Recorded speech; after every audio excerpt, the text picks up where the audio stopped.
Hi friends, ఈరోజు ఒక చిన్న కథ వినిపించబోతున్నాను మీకు. చిలక జింక స్నేహం. ఒక అడవిలో స్నేహితులైన చిలక జింక ఉండేవి. ఒకరోజు వేటగాడు అడవిలో వల పన్నాడు. ఆహారం కోసం వెళ్తున్న జింక ఆ వలలో చిక్కుకుంది. జింకను భుజాన వేసుకొని వేటగాడు ఇంటికి బయలుదేరాడు. ఇదంతా చెట్టుపై నుంచి చూస్తున్న చిలుక తన మిత్రుణ్ణి ఎలాగైనా కాపాడాలనుకుంది. వెంటనే వేటగాడు వెళ్తున్న దారిలో దెబ్బ తగిలిన ఎగరలేకపోతున్న దానిలా నటించింది. చూసిన వేటగాడు భుజాన ఉన్న జింకను పక్కన పెట్టి చిలుక వద్దకు వెళ్ళాడు. అప్పటికే తప్పించుకోవాలనుకున్న ప్రయత్నిస్తున్న జింక ఒక దెబ్బకు పారిపోయింది.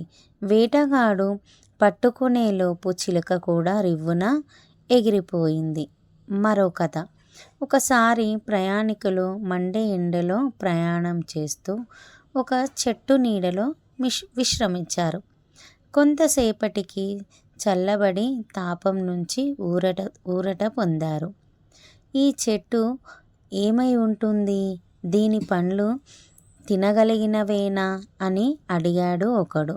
ఇది ఒక సాధారణమైన చెట్టు. దీనికి పండ్లుండవు.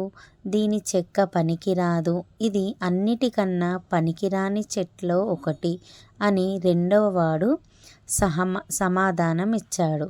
ఏమిటి, నా నీడనే సేదతీరుతూ అలా ఎలా అనగలవు అని చెట్టు వాలిపోయింది. మరో కథ. నలుగురు స్నేహితులు. అనగనగా నలుగురు స్నేహితులు కలిసి స్నేహంగా ఉండేవారు. వారిలో ముగ్గురు స్నేహితులు చాలా విద్యలను నేర్చుకున్నారు. కానీ నాలుగవ స్నేహితుడు సాధారణమైన జీవితాన్ని గడిపేవాడు. ఒకరోజు వారు అడవికి వెళ్ళారు. అక్కడ చనిపోయిన కళేబరాన్ని చూశారు. వారిలో ముగ్గురు స్నేహితులు తమకు తెలిసిన విద్యతో దానిని ప్రాణం పోయాలని అనుకున్నారు. కానీ నాలుగవ స్నేహితుడు వద్దని చెప్పాడు. వారి మాటలు వినలేదు ఆ ముగ్గురు. మొదటి మిత్రుడు ఆ జంతువు కళేబరం యొక్క బొక్కలను ఒకచోట చేర్చాడు. రెండవ మిత్రుడు వాటిని పెద్ద సింహం శరీరంను జతచేశాడు. మూడవ మిత్రుడు దానికి ప్రాణం పోయసాగాడు.